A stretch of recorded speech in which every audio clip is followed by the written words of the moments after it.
Big boss मराठीच्या घरात सभ्य आणि जंटलमॅन पर्सनॅलिटी याचं नाव घेतलं तर राकेश बापट यांचा चेहरा कायमच समोर येतो। पण हाच राकेश बापट कधी कधी असं काही स्टेटमेंट देऊन जातो ज्याच्यानंतर प्रश्न पडतो की हा राकेश बापट खरंच जेंटलमॅन आहे की हा जेंटलमॅन व्हायचं नाटक करतोय। तर मित्रांनो, नेमकी राकेश बापटने असा कोणता मॅटर केलेला आहे त्याच्यानंतर त्याच्या जेंटलमॅन पणावर प्रश्न उतरलेला आहे या व्हिडिओमध्ये मी तुम्हाला सगळं सांगणार आहे।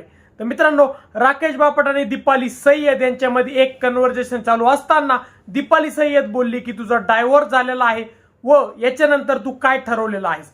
त्यावर मित्रांनो राकेश बापट हा कॅज्युअली बोलून जातो की माझं लग्न व्हायच्या आधी पण मला खूप गर्लफ्रेंड्स होत्या आणि लग्न झालं त्याच्यानंतर डिवोर्स झाला त्याच्यानंतर पण मला खूप गर्लफ्रेंड्स होऊन गेल्या। त्यावर मित्रांनो दीपालीला कळत नव्हतं की नेमके राकेश काय बोलत आहे। तिने स्पष्टीकरण मागवलं। त्यावेळी राकेश बोलला की मी तुला हेच सांगेन की आत्ता पण याच्या पुढे पण माझ्या खूप गर्लफ्रेंड्स होतील, बाकी काय होणार आहे, एखादी गर्लफ्रेंड होईल, 10-15 मुली पटत्यान त्याच्यामधून एखादी जास्त आवडली तर तिच्यासोबत लग्न करन व इतकं खूप फ्रँकली राकेश बापट हा बोलून गेला।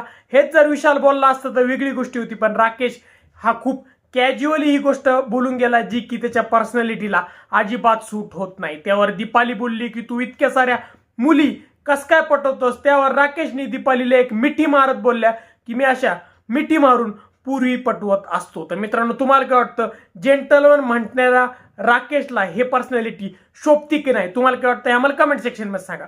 व जर तुम्हाला आमचा व्हिडिओ आवडला असेल तर व्हिडिओ लाईक आणि शेअर करा व जर तुम्ही आमच्या चॅनल नवीन असल्यास चॅनलला सबस्क्राईब करा। धन्यवाद।